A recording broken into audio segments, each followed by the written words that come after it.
జంతు వ్యాక్సిన్ల తయారీలో ప్రముఖ సంస్థ అయిన వ్యాక్సిన్డో సంస్థ హైదరాబాద్ లో ఆధునిక వ్యాక్సిన్ తయారీ యూనిట్ ను ఏర్పాటు చేయనున్నట్లు ఆ సంస్థ డైరెక్టర్ రంగారావు తెలియజేశారు. హైదరాబాద్ హైటెక్స్ లో జరుగుతున్న పౌల్ట్రీ ఇండియా ఎక్స్పో ఎగ్జిబిషన్ లో ఈ కంపెనీ కూడా పాల్గొంది.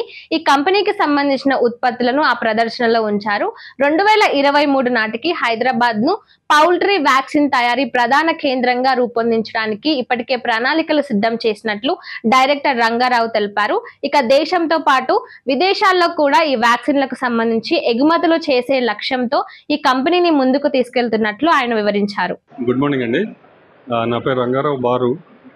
నేను ఇక్కడ వ్యాక్సిన్డో కంపెనీలో డైరెక్టర్గా చేస్తున్నాను. వ్యాక్సిన్డో గురించి చాలామంది పేరు వినుంటారు వాళ్ళ మార్కెట్ లోపల. సో దాని గురించి మాట్లాడే ముందు ఎక్స్పో గురించి ఒకసారి మాట్లాడుకుందాం. అండ్ ఈసారి మేము అనుకున్న దాని ప్రకారం కంటే ఎక్కువగా ఎక్స్పో లోపల ఫుట్ఫాల్ ఎక్కువగా ఉంది. ఫస్ట్ డే సెకండ్ డేలో చాలా ఎక్సలెంట్గా కండక్ట్ చేస్తున్నారు ప్రోగ్రామ్. ఇది వాళ్ళకి చాలా కామన్, ఏదో మొదటిసారి చేసేది కాదు కాబట్టి. అండ్ వ్యాక్సిన్స్ విషయానికి వస్తే మా కంపెనీకి ముఖ్యంగా పౌల్ట్రీ ఫార్మర్స్కి ఇన్ఫార్మ్ చేయాల్సింది ఏంటంటే, మేము వ్యాక్సిన్ల గురించి మాట్లాడినప్పుడు ఇది రీసెర్చ్ ఓరియంటెడ్ కంపెనీ అని చెప్పేసి చెప్తున్నాం. రీసెర్చ్ చేస్తున్న వాళ్ళతో ఏంటంటే సైన్స్ని ఫార్మర్స్కి అందజేయటం, ట్రైనింగ్ ప్రోగ్రామ్స్ కండక్ట్ చేయటం, కొత్త ప్రోడక్ట్లు ఏమైనా వస్తే, డిసీజెస్ ఏదైనా వస్తే వాళ్ళకి అవగాహన కలిగించడం, అండ్ వచ్చే డిసీజెస్ నుంచి ఎట్లా ప్రొటెక్ట్ చేసుకోవాలి, ఈ విషయాలు వాళ్ళకి చెప్పడం జరుగుతుంది. అండ్ ఫార్మర్స్కి ఇంకో ముఖ్యమైన విషయం ఏంటంటే, హైదరాబాద్ లోపల ఈ 2026 జనవరి నుంచి మ్యానుఫ్యాక్చరింగ్ ప్రాసెస్ స్టార్ట్ చేస్తున్నాం. ఏంటి కంపెనీని కన్స్ట్రక్ట్ చేయడానికి. It is almost 3 to 350 crores project ఇండియాలో లాంచ్ చేస్తున్నాము. అండ్ బై 2030 వ్యాక్సిన్డో ఇండియాలో మ్యానుఫ్యాక్చరింగ్ స్టార్ట్ చేస్తుంది.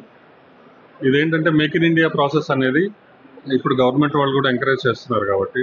రెండోది, వ్యాక్సిన్స్కి సంబంధించి ఏంటంటే బయట నుంచి తీసుకొచ్చే వైరస్ల కంటే ఇండియాలోనే ప్రయోగాలు చేయడం వల్ల ఇండియాలో వచ్చే డిసీజెస్కి ఇక్కడ వైరస్లనే రీసెర్చ్ చేసి వ్యాక్సిన్స్ తయారు చేయొచ్చు. అండ్ సెకండ్ థింగ్, ఆనందించడానికి కావాల్సిన ముఖ్యమైన విషయం ఏంటంటే, ఇప్పుడు కొంచెం పౌల్ట్రీ ఫార్మర్స్కి చాలా సంవత్సరాల తర్వాత కొంచెం రేట్లు బాగున్నాయి, కొంచెం నవ్వుకుంటూ జనాలు కనపడుతున్నారు బయట poultry farmers. That is a very good thing. And కొన్ని డిసీజెస్కి సంబంధించి గవర్నమెంట్ వాళ్ళు కూడా పర్మిషన్ ఇచ్చారు. కొన్ని డిసీజెస్కి ఏవెన్ ఇన్ఫ్లుయెన్జా అని చెప్పేసి, చాలా మనకి కరోనా ఎట్లా అయితే బాధ పెట్టిందో బర్డ్స్లో కూడా ఈ డిసీజ్ మోర్టాలిటీ తీసుకొచ్చేస్తుంది. సో రైతులకు అదొక రకం భయం. ఇప్పుడు ఆ సీజన్ స్టార్ట్ అవుతుంది కాబట్టి రైతులకి రీసెర్చ్ అనేది చేస్తున్న కంపెనీలు కూడా చేయాల్సిన ఫస్ట్ పని ఏంటంటే ట్రైనింగ్ ఇవ్వటం, ప్రొటెక్ట్ చేసుకోవటం ఎట్లా, అండ్ ఆ డిసీజ్కి సంబంధించిన నాలెడ్జ్ ఇవ్వటం. మనకి గవర్నమెంట్ వాళ్ళు అందరూ ట్రైనింగ్ ఇచ్చారు కదా, కరోనా టైం లోపల మీరు ఈ నియమాలు పాటించండి, డిసీజ్ కొంచెం తప్పించుకోవచ్చు అని.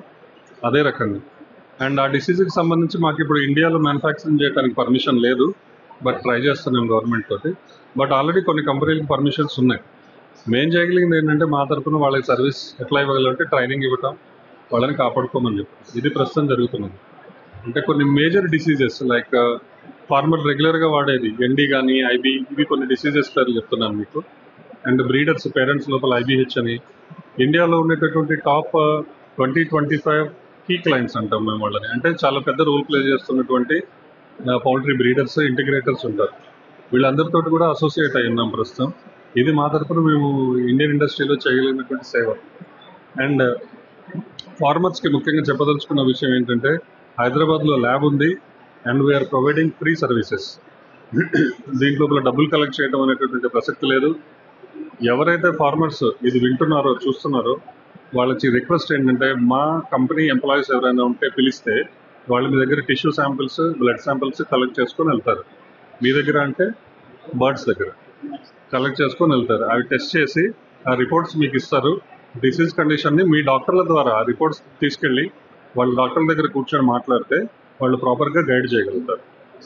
సో ఈ ఫ్రీ సర్వీస్ని దయచేసి అడ్వాంటేజెస్ తీసుకోండి.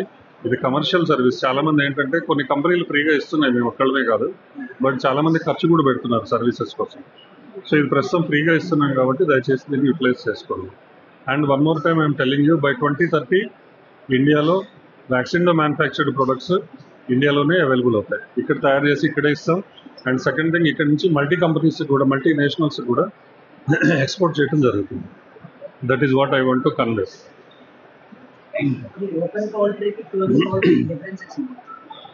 That comes under poultry management. డిసీజ్ని కంట్రోల్ చేసుకోవడానికి రకరకాల పద్ధతుల్ని ఫాలో చేస్తారు. ఫర్ ఎగ్జాంపుల్ ఓపెన్ పౌల్ట్రీస్ ఉన్నాయి. సింపుల్గా చెప్పాలి, ఓపెన్గా మనం ఒక డిసీజ్ వచ్చినప్పుడు తిరుగుతున్నప్పుడు ఏంటంటే రకరకాల వాతావరణాల నుంచి బర్డ్ ఫేస్ చేయాల్సి వస్తుంది. క్లోజ్డ్గా ఉన్న ఫార్మ్స్ లోపల దీని ఏమంటే ఈసీ ఫార్మ్స్ అంటారు, ఎన్విరాన్మెంట్ కంట్రోల్డ్ ఫార్మ్స్ ఇవి. సో వాటికి ఏంటంటే బయట ఎండ ఉన్నా, వర్షం ఉన్నా, తేమ ఉన్నా, లేదా చలి ఉన్నా సరే వీటికి అంత ఎఫెక్ట్ చేయవు. అంటే ఒక యూనిఫామ్ వాతావరణంలో పెరగటం వల్ల వాటి ఆరోగ్యం బాగుంటుంది, స్టేబుల్గా ఉంటుందని చెప్పేసి ఆ పద్ధతుల్ని పాటిస్తారు. ఇవన్నీ కూడా పౌల్ట్రీ ఫామ్ మేనేజ్మెంట్ కిందకి, దానికి సపరేట్గా పౌల్ట్రీ ఫామ్ మేనేజ్మెంట్ వెటనరియన్స్ ఉంటారు. సో వాళ్ళది ప్రాపర్గా గైడ్ చేస్తారు. ఎందుకంటే ఇవాళ రేపు ఒక 1,00,000 బర్డ్స్ ఉన్న ఫామ్ పెట్టాలంటే దాదాపుగా 10 నుంచి 12 కోట్ల రూపాయలు ఖర్చు పెట్టాలి.